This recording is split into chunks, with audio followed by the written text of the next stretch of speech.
Hi there and welcome to Chilli, the channel where you can follow our journey setting up a hot sauce company. In this video we're going to have a look at potting up your pepper plants. So we'll have a look at potting up your seedlings when they're quite small, and then moving them on to a bigger pot, and then finally putting them into their final pot. We're going to have a look at the potting mix that I use and how I go about potting up my plants. So if you haven't done so already, can you please hit that subscribe button and the bell notification, and then you'll be the first to know when we release our next video.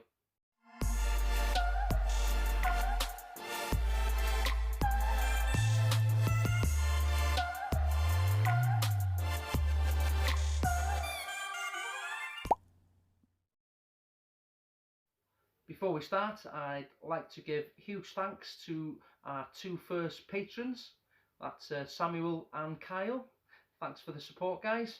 So they've gone for the seed collectors plan, which means at the end of the season they'll get a selection of seeds from us, including Dragon's Breath chili seeds and the Carolina Reaper seeds, and also a few other surprise seeds.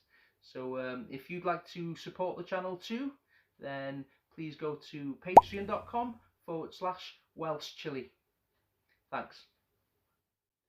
Myself, I like to use the Aero Garden to start my seeds, but in this video I'm not going to show you how to start your seeds.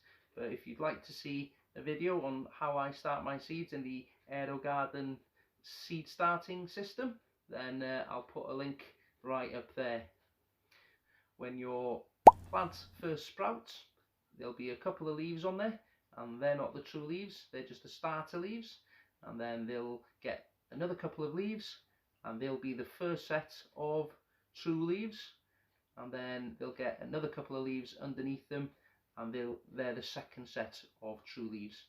So when this happens, your plant is ready to be transplanted into another pot.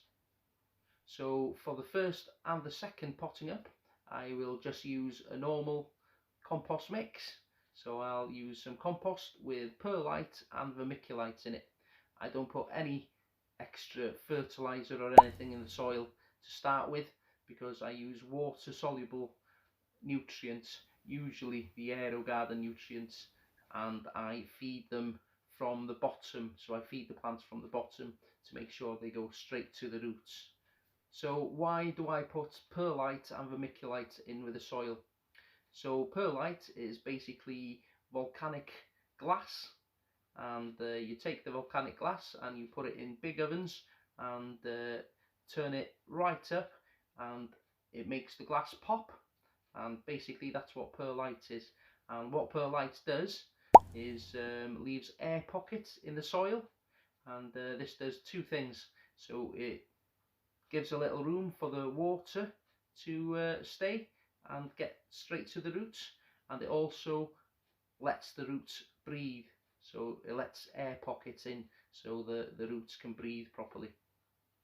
Now vermiculite, on the other hand, is aluminium, iron, magnesium silicate, and it looks a bit like mica in appearance, but this is heated up to a high temperature, and then it makes it expand, and it means it can hold up to 3 to 4 times the amount of water compared to weight. So what this does is it keeps moisture in the soil.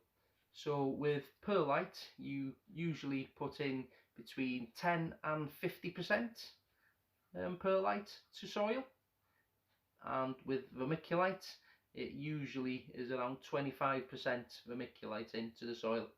But because my plants are fed from underneath, I don't want the soil to be too wet, so I go really high on the perlite up to about 30%, and then I pull the vermiculite right down to 10%. So if you have a look at the root system in the Aero Garden, the roots are quite big. So what I tend to do is I'll put about an inch of the soil perlite and vermiculite mix in the bottom, and then I'll coil the roots a little bit, and so the roots can spread out a little, and look for water. and then I'll put the plant in with a grow sponge, so that grow sponge is just at the top of the pot, and then I just pack the soil in around it. Then I give it a little bit of a pat down, but not too much. You need a little bit of loose soil so the roots have somewhere to grow. And then I water the plant quite a bit, and then put some water in a tray below the plants with the nutrients running through it. As I said, I usually use the AeroGarden nutrients. If you're enjoying the video so far, guys, can you just give it a like, and then leave a little comment below as well. It'll really help the channel, and it'll make sure that my video gets shown to more people. So the seedlings have sat in this pot quite happily for about a month now, and now it's time to transplant them onto a 2-litre pot. So I'm going to use the same potting mix, so it's going to be 10% vermiculite, 30% perlite, and then the last 60% with compost. So if you have a look at the root system in the pot, you'll see that it's really filled the whole pot, and this means it's really desperate to be put in a bigger pot. So all I do when potting up into the 2-litre pot is put some soil mix at the bottom again, pull the plant out of the smaller pot and place it on top, and then fill up around the pot with a soil mix and pat it down a little bit. And then the same as with the seedlings, you want to really saturate the soil with water, so water it quite liberally. And then I also water these from the bottom. So the valves I use will fill the tray about 1 centimetre, or I can adjust it to do 2 centimetres or 3 centimetres. And then when the plants take up the water, it'll leave it a couple of days before watering again. So I'll pop a link for these smart valves in the description below. So this season I'm going to pot up my plants from seedlings 3 times. So once into the pot you saw earlier, and then into the 2-litre pot, and then finally into the 11-litre pot, and that'll be their final pot. So in the final pot, on top of the perlite, vermiculite and compost mix, I will be putting a handful or 35 grams of fish blood and bones in as well to each pot. So I'll be adding the soil, the 10% vermiculite and the 30% perlite, and then 35 grams or about a handful of fish blood and bones into each container, and then just mix it in. So except for adding the fish blood and bones, it's exactly the same method as I did with a 2-litre pot, so I won't show you me potting up into the 11-litre pot. But what I do with them is I will put them in the gallon tray the same as I did with the 2-litre pot, and I'll have my smart valves feed them too.